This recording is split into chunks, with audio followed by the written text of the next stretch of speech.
ఎవరా నువ్వు? కుమారస్వామి. తెరు సార్.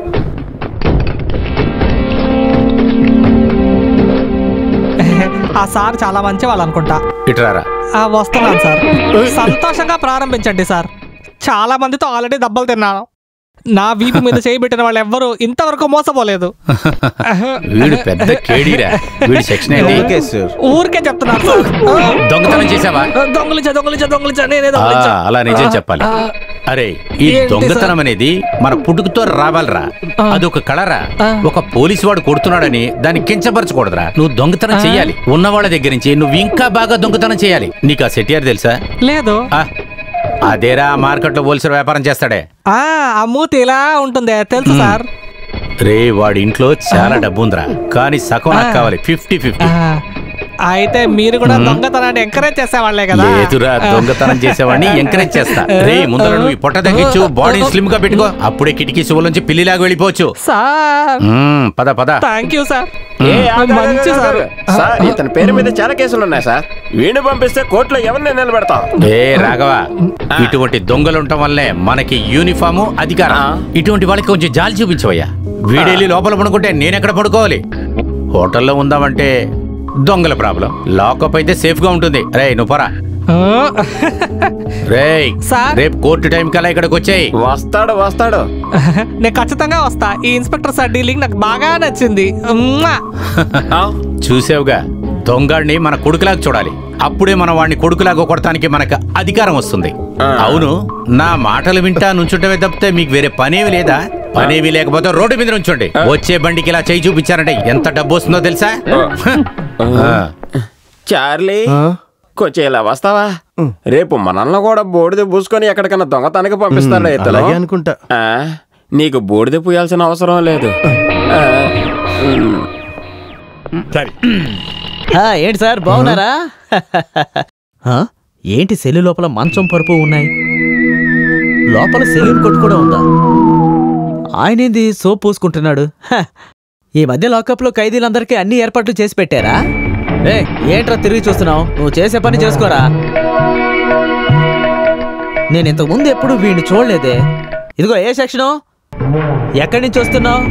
రే నీ పేరేందిరా? ఓహో నువ్వు మోగోడివా? శేఖర్ సార్, కొత్త ఇన్స్పెక్టర్ గారు రాలేదా? ఆయన చాలా స్ట్రిక్ట్ గా ఉంటారంట కదా. ఒకసారి కలిసి వెళ్దామని వచ్చాను. రాజకీయ నాయకుడిని అయ్యాను కదా, మంచోడో చెడోడో కలిసి వెళ్ళాలి కదా. ఈ ఖైదీ సెల్ ఏంటి ఓపెన్ చేసి పెట్టారు? ఖైదీ పారిపోతే ఏం చేస్తారు? ఎలా చూస్తున్నాడు చూడండి. ఎవరు చూస్తున్నా? ఇతన్ని ఆపకండి, పోనివ్వండి. ఇతనికి దక్కేదాన్ని మనం ఆపకూడదు. వాడేమన్నా పెద్ద రౌడీనా? నేనెవరో తెలుసు. ఆగరా, అతను ఎవరో తెలియకుండా మాట్లాడు. ఎవడైతే నాకేంటి సార్? నన్ను వండి సెల్లో పెట్టి తాళం వేసి చూడండి. ఎవడు ప్రాణాలతో వస్తాడో తెలుసుకుందాం. అది కాదు నల్లప్ప. సరే అది వదిలే. ఇదిగో రాఘవన్న, మీ ట్రాన్స్ఫర్ విషయం గురించి మినిస్టర్ గారితో మాట్లాడాను. కంగారు పడకండి. నాకేమి వద్దు.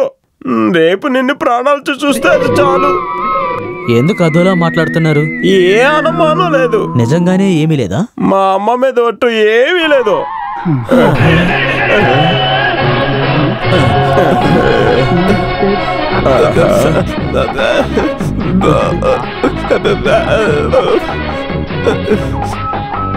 రాఘవన్ సార్, శేఖర్ సార్, అయ్యో నోరు జారనేసానే సార్, నన్ను క్షమించండి. సారా, ఇంతకు ముందు నన్ను అలా పిలవలేదే సార్. అది నన్ను నేనే అనుకున్నాను. నువ్వు స్టేషన్ లోకి వచ్చి నిన్ను నువ్వే కుక్క అని పిలుచుకుంటే తర్వాత మాకంతా ఇక్కడే పని. సార్ నన్ను కొట్టకండి సార్.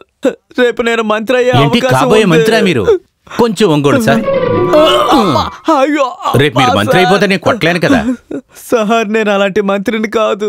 మీకు కొట్టాలి అనిపిస్తే నేరుగా గెస్ట్ హౌస్ కి రండి. నేను అందరినీ బయటికి పంపించి వెనక్కి తిరిగి నిలబడతాను. మీ ఇష్టం వచ్చినట్టు కొడతాను, వెళ్ళండి.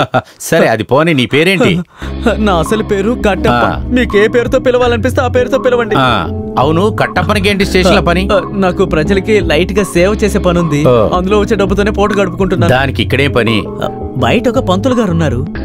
అయ్యగారు ఎందుకు వచ్చారో మేము తెలుసుకోవచ్చా? చెప్పండి సార్. డబ్బులు కాస్త కష్టంగా ఉండడం వల్ల మండపంలో గురువును బాడుకిచ్చాను. సినిమా థియేటర్లో బ్లాక్ టికెట్లు అమ్మే పెద్ద రౌడీ అని తర్వాతగా నాకు తెలిసొచ్చింది. ఇప్పుడు పెద్ద సమస్యగా మారింది.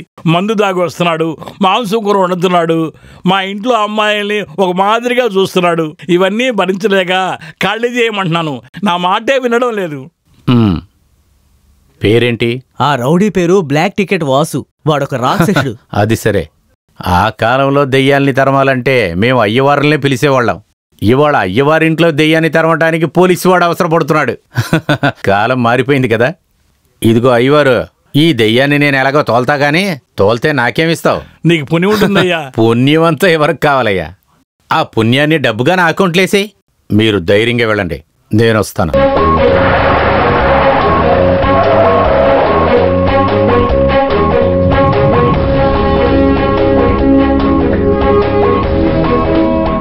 నమస్కారం సార్. నమస్కారం. వాడు ఏ రూమ్లో ఉన్నాడో చెప్పండి. ఆ రూమ్లోనే.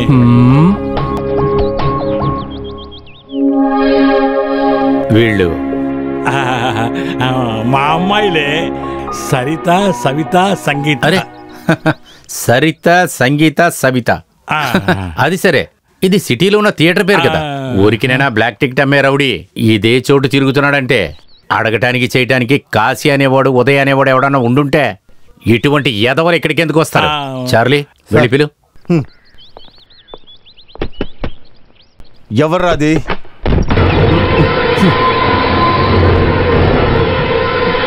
ఏం కావాలి? ఏంటి సార్?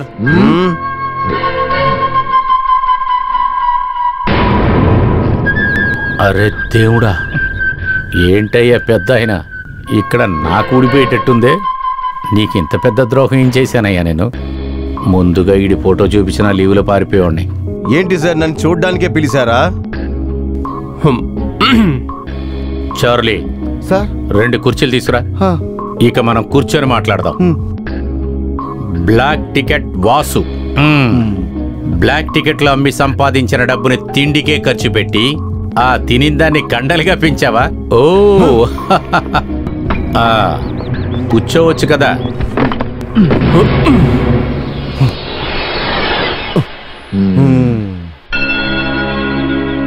చట్ట విరోధంగా నువ్వు ఇక్కడ ఉంటున్నావని మాకు కంప్లైంట్ వచ్చింది. నువ్వు ఇక్కడ ఉండటంలో ఈ హౌస్ ఓనర్కి అస్సలు ఇష్టం లేదు. అందువల్ల నువ్వు ఇక్కడి నుంచి తొందరగా ఖాళీ చేయటం చూడు. లేదంటే? అరే, ఒక ఇన్స్పెక్టర్గా చెప్తుంది. ఇన్స్పెక్టర్ సార్, వచ్చిన దారినే వెళ్ళిపోండి. వెళ్ళండి వెళ్ళండి. అనవసరంగా నా చేతికి పని చెప్పొద్దు. ఏం చేద్దాం పెద్దాయన, వెళ్ళమంటే వెళ్ళటం తప్ప.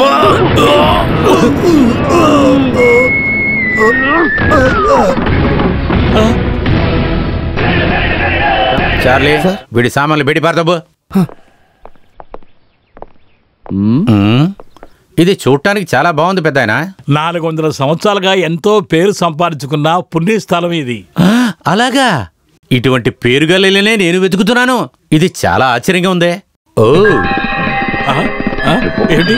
వావ్, చార్లీ, ఇంత అందమైన ఇల్లు ఉన్నప్పుడు నేనెందుకు ఆ లాకప్లో పడి దోమలు కుట్టించుకుంటా? నేను ఇక్కడ షిఫ్ట్ అయిపోతే పెద్దాయన, నేను చెప్పేది వినండి. ఇందులో నాకే బాధ లేదు. మీ సంతోషమే నా సంతోషం. చార్లీ, నా థింగ్స్ అంతా వెంటనే ఇక్కడ షిఫ్ట్ చేయండి. రాబోయే కాలంలో ఇదే పోలీస్ స్టేషన్ అవుతుంది మనకి. దేవుడా, నాకేంటి, ఎందుకు ఇంత పరీక్ష?